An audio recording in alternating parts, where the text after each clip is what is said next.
At what point is Jerry Seinfeld going to sue you? Oh God, I hope he does. I'm Jessica Fischenfeld, a born and raised New Yorker now living in sunny Los Angeles. A lot of my friends suspected I'd love it in LA.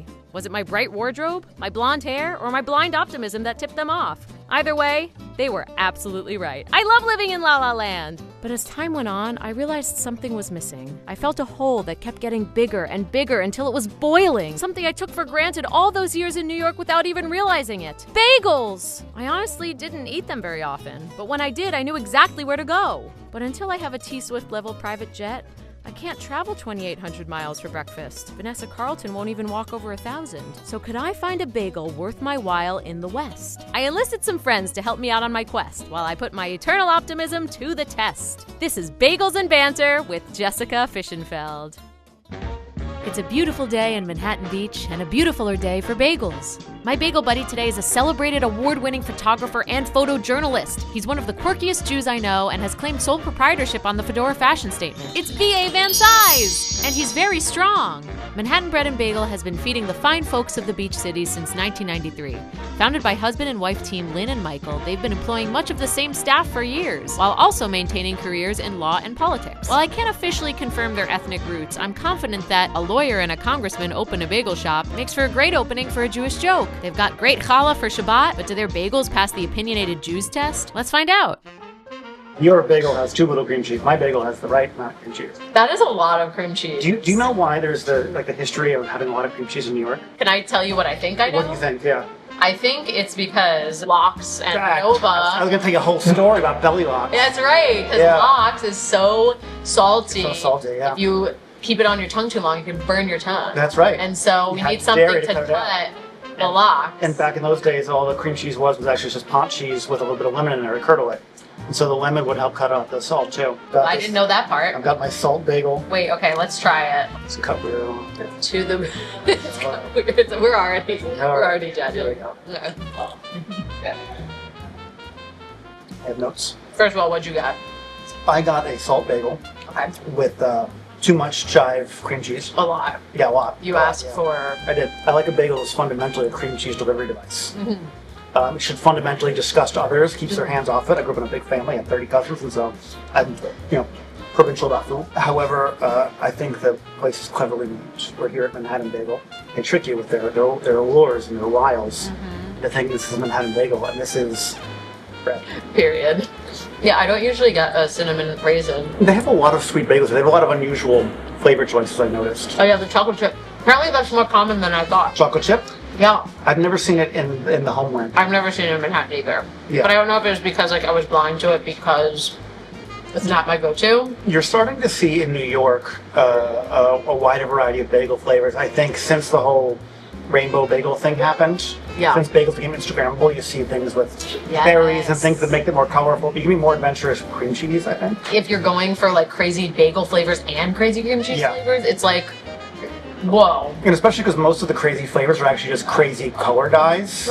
Yeah. Right. Right. So I mean, the when rainbow bagel doesn't taste the like. rainbow bagel, the blueberry bagel, You can't people taste- say blue number 40 or whatever. How is your under cream cheese bagel? It's like I could tell that it's New York style. It's got like the fluffyness in the middle. The crispy is the Yeah. thing for me, right? So Yeah. because a New York bagel should be like a New York person, and fundamentally unforgiving. So you want to have that absolute crunch when you get into Yeah. it. Yeah. Just to let you know you are not welcome from this experience. But if you break through. But if you break through, you Yeah. get a treat. Here, I think the boiled dough center is actually pretty nice. Yeah. It is. I would agree with Yeah. that. The center is The nice. problem is the welcome mat. Yeah. The welcome mat says welcome, and I don't. It's too welcome. It's too welcome. It's yes. too, well, I feel like that's California in a nutshell. It really is actually. And I love California. But the bagels have to be a little bit more standoffish. You need misery. Tell me about this big exhibition at the Skirball Center here in LA. Basically, I spent 3 years on the road making conceptual images with people who are working to learn, to revitalize endangered languages all across the country. Now in America, that mostly looks like indigenous folks, but Yeah. it's not an indigenous project exactly. Right. And it's called on On the national language. the national language. It comes from, it's a really super nerdy thing, it comes from the only piece of legislation ever introduced in Congress back in like 1790. A congressman from Pennsylvania wanted to put onto sort of the National Register what the idea of a national language would be. Now, he wasn't thinking about indigenous folks. He wasn't thinking like people speaking Yiddish or Ladino or Gullah or anything like that. He was from Pennsylvania. He had a bunch of German-speaking constituents, and he wanted to protect. He put a bill into Congress saying, under no circumstances will we ever have a national language, and we should fight for the preservation of minority languages. Now, over the history of this country, have we lived up to that ideal? No, we haven't, but it is still something to think about. And so I think it's bigger than womp womp. I think boarding schools and forced migration and genocide might be bigger than womp womp. Bigger than womp womp. Bigger than womp womp, yes. Fundamentally, I got to go around the country in my tiny little Hyundai and meet all of these folks who live in these really remote places and talk about what their languages mean to them and what the futures look like to them and what the programs on the ground look like to them. It's a really beautiful celebration of American plurality, especially now that we're in a very, very weird political climate. Yeah. I think now that we're sort of at a crossroads for the country in terms of what we think can and should be a stakeholder in this country, in our sense of immigrant diaspora, in our sense of indigeneity. I think it's a really crucial and important time. Yeah. I say this while we sit here eating an immigrant food that's been, Exactly. mauled twice to get to my mouth. How did you like the bagels in Poland, like in the original country? So bagels originally originated in near Białystok, Poland, hence the name. They originated as version bagels, as Bialis. As Bialis. And they punched the hole through them so they could carry them on sticks and go around and sell them. They're all cooked in these very, very hot wood-burning ovens. They've got a really lovely wood flavor to them. But it's all unwelcome the whole way through. It's crunchy the whole way through. Crunchy all the way Yeah, through. so Wow. they and all the boilers, they put them on boats to come to America. Just leaving sort of this crunchy thing. Flavor-wise, it's nice. It could use a schmear. Okay. It could use a fish. But it's nice. Since the original bagels came from Poland, and New York style bagels are so specific, how did that happen? So all immigrant food in this country fundamentally goes through an evolution. Yeah. As all food brought from any port to any other will do. So what you'll see is, if you eat pizza in Japan, it's Japanese pizza. Right. If you eat pizza in New York, it's New York pizza, etc. Because it's been changed in the immigration. Same thing with bagels. Most of the things that we think of as being sort of elements of eating a bagel are not really traditional to what you would have seen in the old country, but instead have been changed and molded to meet American tastes. Cream cheese is invented in New York. What's your preference? Boy, would you look at my wrist. My favorite bagel is in Montreal. What? My favorite bagel is in Montreal. No, a New York bagel is a lovely treat, right?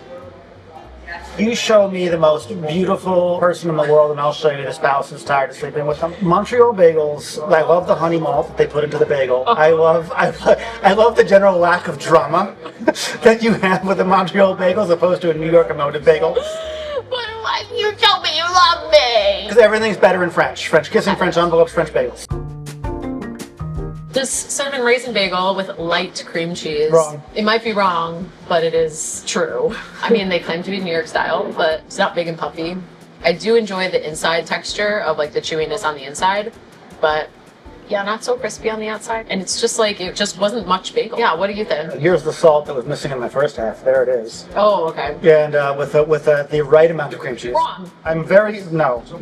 By the way, your slogan of it's wrong but it's true is like a political campaign slogan for 2024, or there was one. I'm into the cream cheese. Okay. The bagel, I have the same textural comments that you do. Yours looks a little bit more puffy than mine, at least. That's statistically Or is it true just in life. the, I'm generally more puffy than is you. it- Yeah. Your bagel. My bagel also, yeah. In spite of my kvetching, I am actually pleasantly surprised, considering what I expected. Okay. Which was full-on Einstein Brothers. Oh, God. Horror. I took my 7-year-old godson. He lives in Tulsa, Oklahoma, and I love him more than anything in the world. And I took him to a bagel, and the only bagel you can get in Tulsa, Oklahoma, don't write me about this, the only bagel you can get is Einstein Brothers. He took one bite, and he doesn't have the words for it. Gee, this is shit. But you could tell You could tell. this is shit. It was in his blood. My other side of the bagel is infinitely superior to the first half. This one is way Because better? all the toppings are on this side, and all the Oh. crunch is on this side too. So it was Okay. baked uneven. This is the big poppy of the big salty. Big I poppy, guess. the big salty.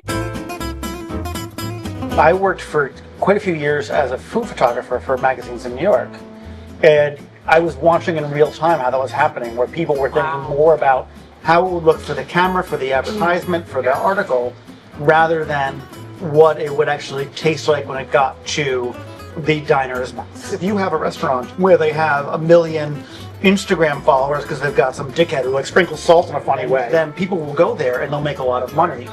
Whereas maybe you're not incentivizing, well, let me spend a little more time thinking about the right quantity of malt to yeast in the dough to make it X or Y or Z. Exactly. Because it's pretty. I have all these relatives come from Europe all the time to visit me, and they always know from New York, oh, here are the Instagram places, here are the place that makes the really pretty ice cream, and I'll try one too, and it's usually dry.